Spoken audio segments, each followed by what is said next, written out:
Good morning to all of you. I'm very happy to be here today and to present to you the results of the Accession peer review of Costa Rica that we have performed at OECD. Today, what I want to do is three things. The first one is to tell you a little bit about what is an accession peer review at OECD. How different is it from a regular peer review? Second, I want to detail the steps that we went through when we were peer reviewing Costa Rica. And third, I would like to get into the substance of the peer review to give you the essential messages that the OECD wants to convey. So first, what is an accession review? Well, it is a policy review which has a specific objective. So as a policy review, there is an extensive fact-finding period with questionnaires and consultations with stakeholders. And this leads to an analytical report, which is prepared by the OECD Secretariat. And this report is then discussed in a competition committee during an OECD Competition Committee meeting. So there are questions which are asked from the country, and in the end of the process, there are country-specific recommendations which are made by the committee to the country which is being reviewed. Now, when we talk about an accession review, this is a specific review, a review which is in the context of the request for accession of the country. So therefore, the review has two main objectives. The first one is to evaluate the willingness and the ability of the country, in this case Costa Rica, to implement the substantive OECD Competition Committee legal instruments. And in a minute, I will tell you what those legal instruments are. The second objective is to evaluate the policies and the practices in the area of competition compared to the OECD best policies and practices in the field of competition policy. So first, what are the legal instruments that I was referring to? Well, here on the screen, you can see a set of OECD competition recommendations. And you can see that they cover many different fields in the area of competition law and policy. The latest one is on effective action against hardcore cartel, but you have one on competition assessment, you have one on international cooperation, you have one on bid rigging in public procurement, et cetera, et cetera. So those recommendations have to be implemented by the country if the country is to accede to the OECD. The second thing that I want to say is that we have been looking at the Competition Committee of OECD at Costa Rica for a long time. As a matter of fact, there was a review already in 2014. Then there was in 2016 an accession review, and in 2019 there was a second step of the accession review. Now, why was there a second step? Well, mostly because the 2016 accession review identified serious challenges, and I have listed those challenges here on the slide. The lack of an independent autonomous competition agency, the need to adequately resource the competition agency, a need to limit the exemptions to competition law, and a need to engage into international cooperation. Now, those were the recommendations of the accession review of 2016. And what we have looked at in 2019 is what progresses have been made since 2016 on those points. Now, as you can see, some of those points, and including the creation of an independent and autonomous competition agency, requires a legislative reform. And that is why we waited until this legislative reform was implemented to look again at the situation in Costa Rica. Now, the adoption of a new competition law in Costa Rica is, of course, a very important step. It substantially improves competition law and policy's ability in Costa Rica. And it shows that policies and practices are increasingly consistent with the OECD standards, and that Costa Rica is willing and able to implement the OECD acquis, which are the recommendations which I have shown to you earlier on. The second message is, there were two main messages. The second message is the actual implementation of the law, and a few other measures are essential for the alignment with the OECD. And the committee identified a number of steps to be adopted over the coming years. So what this means is that Costa Rica will be subject to a post-accession monitoring to make sure that the implementation of the reform goes as was planned. So the structure of my presentation now is going to be how Costa Rica has implemented the OECD 2016 recommendations, and why, by the way, this implementation is a good thing for Costa Rica. And second, what the Competition Committee expects from Costa Rica in the coming year in the monitoring that I have mentioned. And of course, I will say why we think that this is necessary to ensure that Costa Rica has an effective competition regime. Okay, so what were the recommendations in 2016? The recommendation was that the enforcement of competition law required an independent and effective competition authority, that this authority had to have adequate resources and procedures. Third, that the rules should protect competition in all markets. And fourth, that there should be provision allowing for the international cooperation between the Competition Authority of Costa Rica and other competition authorities. Now, on those 4 points, Costa Rica was found to be lacking in 2016, and this is why we required legislative changes and gave time to Costa Rica to implement those changes in order to conform with all recommendations. So the first one was an independent and effective regulator.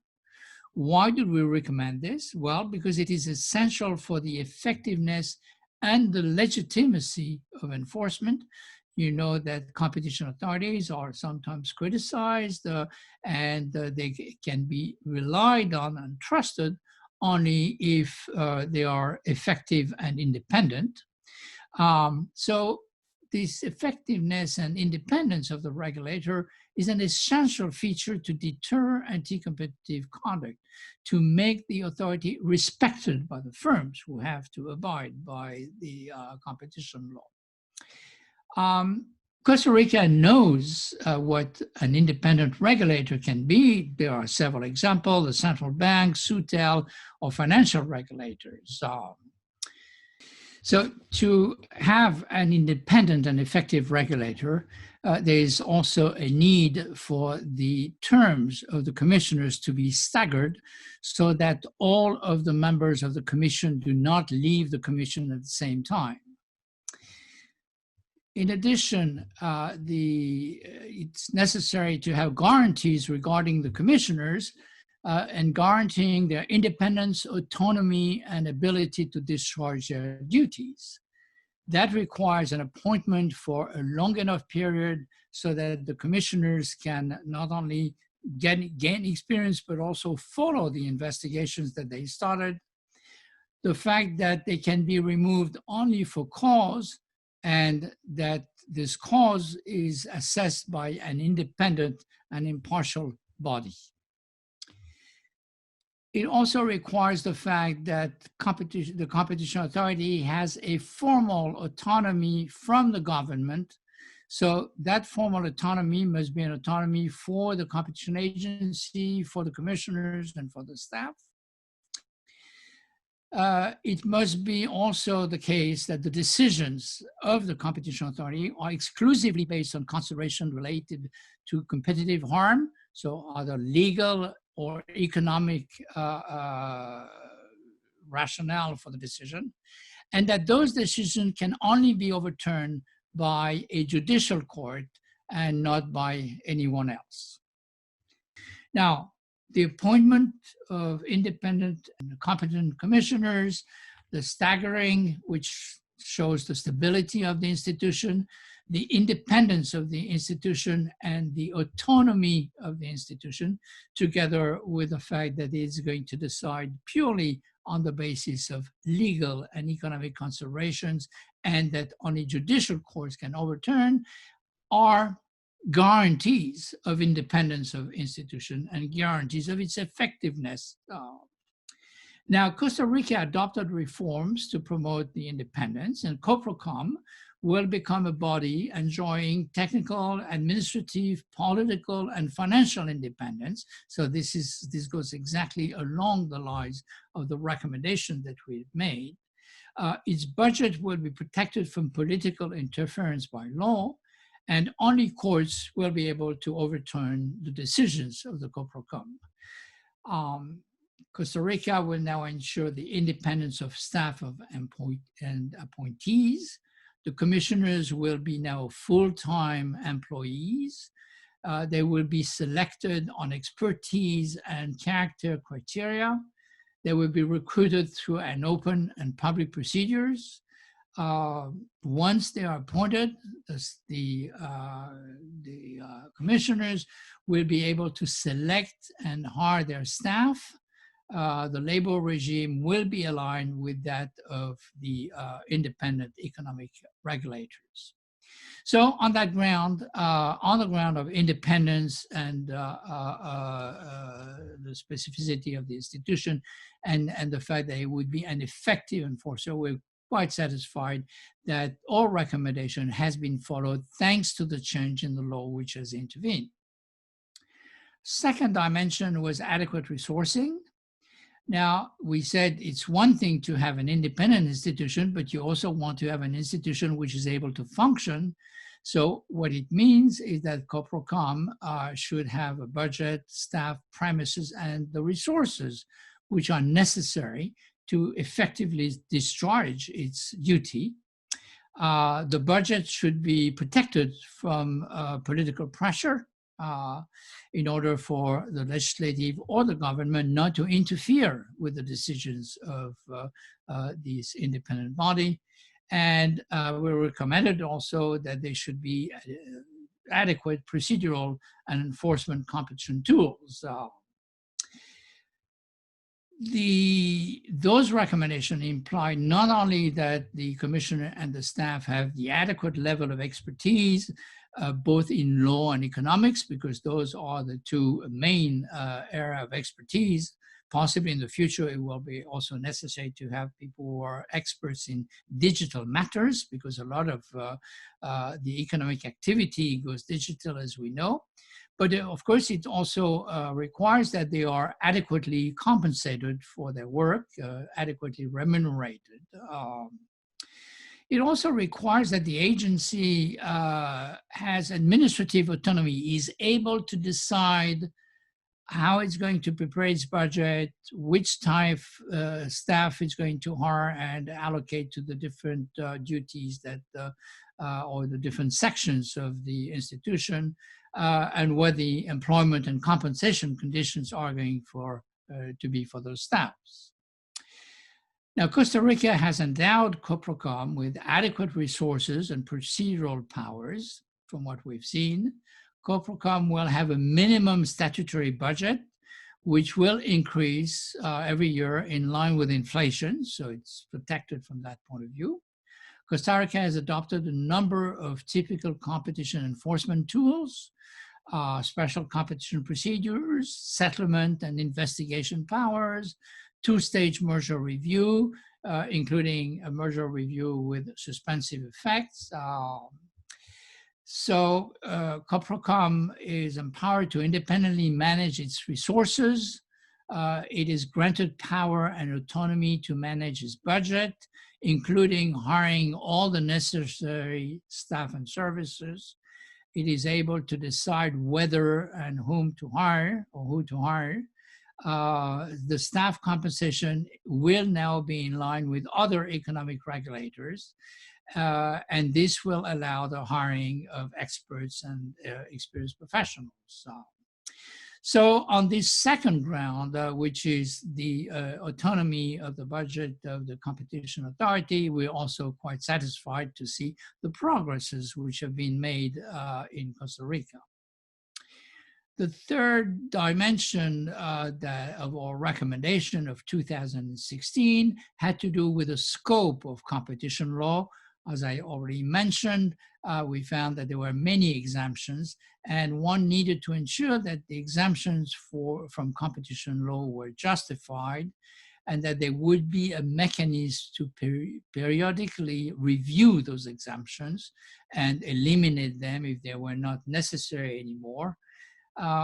And also that when it comes to merger control, mergers across all economic sectors would be reviewed by the competition authority.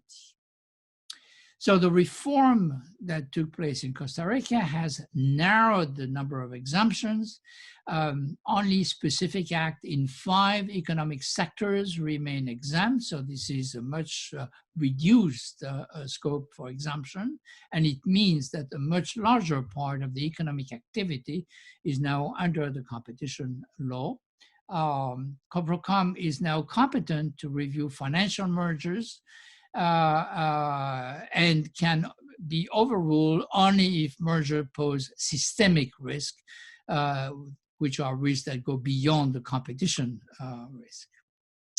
Also, since 2016, we've seen that COPROCOM can engage in many market studies into the sectors which are exempted, and therefore make recommendations for abolishing the exemptions.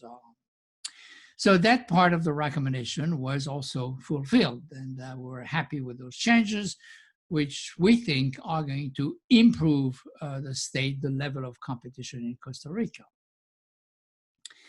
On the dimension of international cooperation, the recommendation in 2016 was to implement existing cooperation agreements, to remove the legal constraint to international cooperation, and to allow the exchange of information between COPROCOM and other agencies, including confidential information, of course, subject to the appropriate safeguards.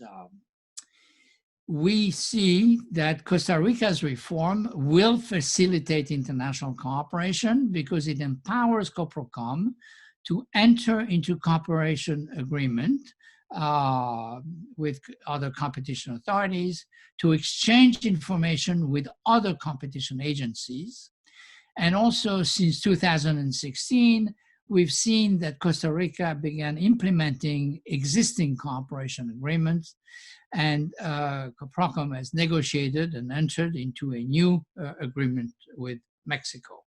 So both on the ability of COPROCOM to enter into international cooperation agreement, to exchange information in a meaningful way with other agencies, we saw that there was quite a bit of progress. All those progresses mean that the Competition Committee concluded that Costa Rica is now willing and able to implement the substantive OECD legal instrument within the committee's competence, and that the committee encourages Costa Rica to carry out additional implementation efforts and improvements in the competition law and policy, and recommend that these implementation efforts and improvement be subject to post-accession reporting. Now, you may ask yourself, why do we have something else? Why do we have post-accession reporting? Well, one of the reasons for this is first, the changes in the Costa Rican law are very recent, and we want to make sure that they are correctly implemented, and the OECD will monitor this implementation. But also that there were some recommendations from 2016 which did not have to do with the legal framework, but had to do with the implementation, the enforcement of the competition law. In 2016, we recommended that the Competition Authority, COPROCOM, publish guidelines, strengthen economic analysis in its cases, develop the ability to conduct dawn raids, and use available powers for settling cartel investigations. Now, what we saw in 2019 was that because there was going to be this legislative change, which eventually happened in 2019, there's been very little implementation of these recommendations before the change in the legislation. So now we have the proper legislation, those recommendations can be followed through. And this is what the OECD would like to monitor in the next few years to make sure that the enforcement activity of the COPROCOM follows the recommendation of 2016, now that COPROCOM has the adequate tool, institutional arrangement that we recommended. Now, what was very useful in the process in front of the committee was the fact that Costa Rica presented a detailed strategic roadmap, which was crucial, and which had several steps, several pillars: the regulatory strengthening, the institutional strengthening, and then the effective application of rules. And that's where we are. The first two are either done or on the way to be done, to be realized, and the effective application of rules is now the step that where we would like to see movement. So the OECD expects for the future that the implementation of the roadmap will continue, and that Costa Rica will present to the Competition Committee the progress that it is doing in the implementation of the reform. Our expectation is that first of all, what is in the law will be implemented, that indeed there will be sufficient resources, that the implementing regulations, including the one for appointing the commissioners and other secondary instruments, will be adopted, and that the enforcement guidance and manual, which are very important to make sure that the business community understand what the activity of the Competition Authority is all about and know ahead of time what is legal from what is prohibited. Those instruments are very useful to facilitate the enforcement of competition law and to ensure the respect of competition law by the business community. So those instruments have yet to be developed, and we expect that they are going to be developed. Of course, we expect that the commissioners will be appointed following the best practice selection procedure, which I mentioned before, that the number of staff that is going to be hired will be sufficient, that the technical resources necessary for enforcement will be there, and that there will be implementation of the new procedural tools which have been established. We, as a priority, expect that exemption to competition law will be justified and will be limited to what is absolutely justified, that there will be a mechanism which will be put in place to systematically review outstanding exemption from competition law and to improve the mechanism and criteria for competition assessment. We also expect an increased level of international cooperation, an active cooperation between COPROCOM and other similar agencies in the rest of the world, and the signature of new cooperation agreements. With respect to enforcement, as I said, there's been very little enforcement since 2015. We understand that this was a time when the law was going to be changed and everybody waited for this change to start enforcement, but now is the time. So we expect also that COPROCOM is going to be able to develop a track record of enforcement, competition investigation, procedural mechanism, and sophisticated substantive analysis with a legal and economic background. This is my report. I was very happy to see the progresses which have been already realized by Costa Rica and which justify the fact that the OECD Competition Committee sent a favorable report to the Council of OECD for the accession of Costa Rica.